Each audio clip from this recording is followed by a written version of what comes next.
With the yo-ho-ho, it's Tale of the Toaster. Welcome back to another review episode of Inazuma 11 Ares. Last time was an interesting one because we started the match between Kirkwood Junior High and Polestar Academy. And at the moment the score is 2-0 in favour of Kirkwood, and there's only 10 minutes left in the game. You know, in traditional football there's not much you can do with that amount of time, but in Inazuma just about anything can happen. So I'm interested to see what actually happens. Will this go the way of Polestar and the now back out of goal and in the forward position Elliot Ember and his team? Or will Axel Blaze manage to pull this off and keep the lead? We'll see about that. Well, it's not going to be 2-0 for very long. Obviously the last episode ended with Elliot doing a big run up the pitch.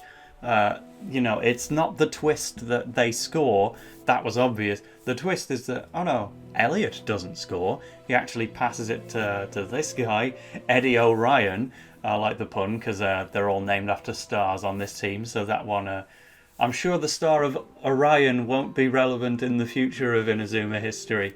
But yeah, this guy scores with a move called Centrifugal Blast, to use his pronunciation. I would typically say centrifugal, but Centrifugal Blast!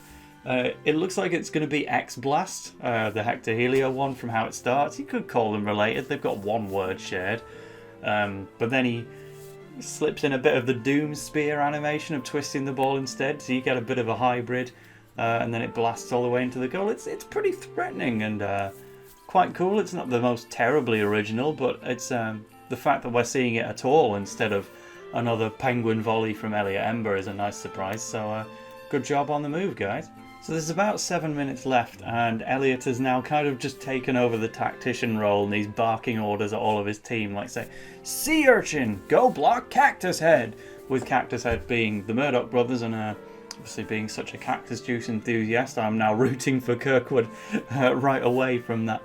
But yeah, it's refreshing to see, although I think the one bad thing about the nicknames is that it took me a long time to learn the actual names of the Polestar Academy players. Like, we're going to be talking about Acker Reese, the defender captain, a little bit more in a bit, but even though I like him so much, I didn't even know his name for the entire season. I had to look it up online after I'd finished all 26 episodes and a bit of Orion as well. It's like, I don't actually know what that guy's called, you know? Because Elliot's never going to use his name, and Elliot doesn't use the name of any of the players, but it's funny. At least you've got me and my little captions down here to sort you out on that one. But then we get a bigger twist, because even though Elliot's barking his orders and it seems like we're going to try and complete that 3-2 comeback that Inazuma is so famous for, actually no. Axel Blaze just slips in there and scores with another fire tornado, and now the score is 3-1. And it's like, wait, what? What just happened? We've got 7 minutes left on the clock at this point, and Kirkwood scored again? And then you remember, wait, yeah, this isn't Ryman. They don't have to win. They don't have the plot armor that these guys do. If you've got them on your team, then yes, they will make the comeback at no matter what the cost. But this is Polestar Academy here, and they're already winning the group in the FFI. In fact, it would actually be advantageous to the plot to actually get a loss on board. So, yeah, sorry, Arian. Actually, it would be alright if Kirkwood actually managed to hold out this lead and Axel Blaze getting another goal. Yeah, sure, why not? It's weird that he can only do Fire Tornado, because obviously throughout Season 1 he has plenty of moves like Fire Tornado that he does by himself. He's got the Inazuma Drop, but he's not on a team with Jack anymore. There's the Inazuma 1, but he's not on a team with Mark anymore. And there's the Fire Rooster, but he's not on a team with Nathan anymore. And Inazuma Break, but Jude is literally his opponent in this match. So it's like, yeah, all he could really have done is learned Fireball Storm, and as we learned in the previous episode, no, the Inazuma writers wanted to butcher Fireball Storm instead and make it basically no longer exist. So, yeah, the guy is stuck with Fire Tornado. Best to look to Axel to see if he can come up with a new move in the future. But for now, Fire Tornado is still good enough to score anyway. So it's 3-1 with less than 5 minutes left. So it's looking pretty all over. But Elliot's still confident, and what I like again is that he actually passes to just a random member of his team. this guy Oliver Golightly, the midfielder, and he brings out another new special move for us. So this one's called Divine Dummy, and it's a bit of a Zeus style or Ricardo de Rigo style move again. We've seen the likes of Athena's Anthem before. This time Oliver's just like, I'm divine, and then he glows and goes into the air and slips past. But the posing's really nice. It makes the character design itself shine through, and above all, after he scores with a regular shot, it just shows the reason I like this match so much. It's that this is not just Elliot, this team. Everyone's had an involvement. Like some of the defenders, every time I was waiting for Acker Reese to do something in defence, actually it was a different one of the defenders every time. And then the goalkeeper, Mickey Way, he did a big shot block to prevent a goal from going in at one point. Obviously Acker Reese eventually did his containment zone and generally has little captain monologues. You've got Jude, who's done the tactics for this match, decided to put Elliot in goal and has his little interactions with Axel. Oliver Golightly scored, Eddie O'Ryan scored. Elliot has been doing the majority of things as you would expect from him. And yeah, at this point, you'd struggle to name someone on Polestar Academy who hasn't done something. And even the Kirkwood guys, they've still got relative variety. Malcolm Knight, all three of the triplets, Axel, this big guy just lost to Divine Dummy. At least he was there. So yeah, I really appreciate that this is a match that's put focus on everybody, despite none of them even being Ryman players. We don't have another look at the clock after this one because realistically we're probably about 6 minutes into overtime. But finally Acker Reese gets another moment with a critical block to do a series of passes, goes up to Elliot Ember, and then he scores it with Penguin volley. So we have actually pulled this back to 3-3 at this point. Yes, that's right. Apparently it wasn't in overtime. It was just about possible. But I think, after that critical shot block from Acker Reese, I think now's probably just the time to say, I keep harping on about him. Why don't I just say why I actually like the guy so much? I guess the design helps a lot. To me, Acker Reese kind of feels like the lost Alias captain. You've got Jordan with his green hair, you've got Xavier with his red hair, Dave Quagmire does black. Bellatrix is meant to be like the blue one, but obviously she wasn't a captain. Even on the other teams, you've got Gazelle in white and Torch is just red again. But something about Acker Reese, it's the way he's got like kind of spatial patches in his hairstyle, and the fact that he's named after something from space, just like everyone from Polestar Academy. He feels like, he'd fit right into Alias Academy, and I've liked every single Alias captain ever. So that made me immediately attached to his design. It's just a pretty look as well, even if you don't associate with the aliens. I'm not sure how he'd feel about being called alien-like. But yeah, and I kind of touched upon it before, but defender captains in Inazuma are so rare. It's not often at all that a defender will actually be the captain of the team. It's also the only position that's not had a main protagonist at this point. But defenders are cool. If I was a football player, I'd want to be a defender. Just take pride in my little role and make sure nothing goes wrong towards the back. You never ever get the spotlight. Like, when does man of the match go to a defender? They're the least appreciated members of the team. But they can still be a captain, sending their orders about. And, with Inazuma with its special moves, that's a chance for defenders to actually look cool. And it doesn't happen too often, but here on this team where Elliot Ember you'd expect to be the typical forward captain, no, it's actually this Acker Reese guy, and I'm looking forward to seeing more and more of him as the series progresses. He is definitely a contender for my favourite original character in the Ares seasons. Not quite number one out of everybody, but out of the brand new characters, he's probably up there. I just want to take a short moment away from the Inazuma 11 Ares episode review to talk once again about Buyee for a moment. I'm sure you guys probably already remember this company from the Unboxing 11 licenses videos that I made in the past, alongside unboxing all other kinds of different bits of Inazuma 11 merchandise. But if you haven't heard of them, I really want to take you through this website real quick, because this is one of the ideal ways to get yourself some actual Inazuma 11 merchandise from Japan. So here's just a little tour of what we can do. This is the Buyee homepage, and what this basically lets you do is buy from any Japanese shop and send them straight to the Buyee warehouse. Whatever you do buy, you can then ship out to your own country all in one go, instead of paying for shipping on every single item from shops that you can't even navigate because they're not in English. One of my favourite sites to use is Mercari, and what I'm going to do, just from a video description of a previous one, I'm going to copy the actual Japanese text for Inazuma 11 just to prove that that works. There we go, that means Inazuma 11. Let's just put that into Mercari and see what comes up. So right away, there's manga, there's... Oh, they've got a jacket on there. This is genuine live reactions right now. They've got shoes, Jordan's getting in there in a poster. This is page 1, just whatever it recommends. I've not narrowed down any more than Inazuma 11. There we got the Inazuma National Kit, only £21 as well. And if you do sign up to buy using the link in the description, if that's your first time signing up, you will actually get 2,000 yen off your first order, which you could use to get a whole pile of Gus Martin PNGs. I'm not sure about that one, but there's a watch there. Let's have a look at page 2. Wow, I wasn't expecting that. There's a bag. This is so cool. Like, I'm just seeing whatever comes up first.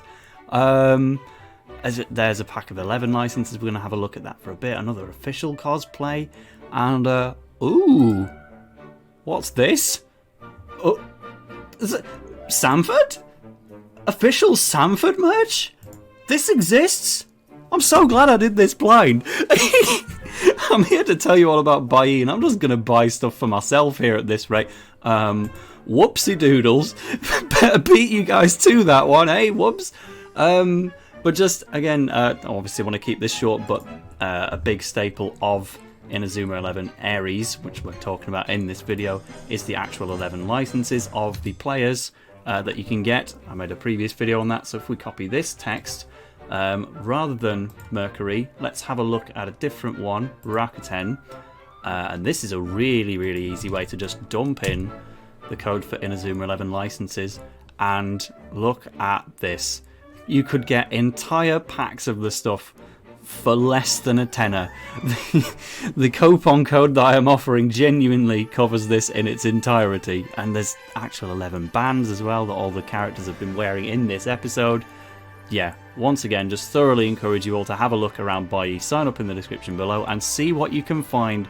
Get some real good Japanese Inazuma merch for yourself today. So now we finally get another update on the timer. Yes, it is 3-3, and they have to go into an additional time. It's like, right, fine, we've had, what, 4 goals in the past 10 minutes of play compared to only 2 in the other 80 minutes. Let's slow things down a bit. Make use of additional time to actually let things breathe. We'll have some proper interactions. No, the amount of additional time is 1 minute. You've got to pack in more Inazuma goodness into 1 minute, and I will tell you what, I should have timed the amount of time this segment lasts. I mean, sure, you've always got clips that are happening at the same time as others, like different members of the team reacting to stuff, but this was a lot more than 1 minute of the episode to say it was supposedly 1 minute of play. And they get a lot done in it, like Marvin Murdoch goes for a back tornado shot out of nowhere, and it's stopped by the goalkeeper Mickey Way, so he gets to finally do some actual goalkeeping. He does it with a move called Fur Trapper, which maybe has a certain demographic in mind. It's okay. It's a bit weird, but it's meant to be a bit weird. It's certainly, I don't think it is actually designed for that certain demographic. But it's just this weird fur-coated void that will catch the ball, and you know, not a massive fan, but it works. It does block the shot. 25 seconds remain specifically, and well, Polestar Academy, are they going to get a goal in this time? Because again, it's got to be remembered, they don't have to win this match. This is not Ryman, and in fact, I love it in Inazuma when a match is ended in a draw. It's not done enough, but like, I think every opportunity you can take to have a draw, those are really cool. I know they're not appreciated in real football because, you know, you pay money to go and see your favourite team or whatever, and then you watch nobody win. But in Inazuma, an actual story-based show, there's so much you can do with a tie, and this match has been so equally matched. I think that was probably the right outcome, and again, it helps put Ryman back in the standings to qualify, be one of the 2 teams to qualify out of this group when, you know, they've already lost one match. It would make sense for Polestar to actually drop one themselves and make it more realistic. You can tell where I'm going with this. Jude does a really long pass, and then Elliot catches it, and scores with Death Zone. Death Zone again, it does look so cool with Elliot. I love his little backward reach. I've just knocked my microphone doing that stupid move. I can't exactly flip upside down sat in my chair, can I? I don't know why I even tried, but yeah, the Death Zone movement is really cool. They score. Polestar Academy wins 4-3, having scored 3 goals in the past 11 minutes of play. I wish they could have at least said the additional time was like 3 minutes or so, because when do you ever have only 1 minute of additional time in football anyway? Fouls happen all the time. Not so much in Inazuma, but in real football. It would have been fine, is what I'm trying to say. But yes, Polestar do win, and it's a good surprise little comeback.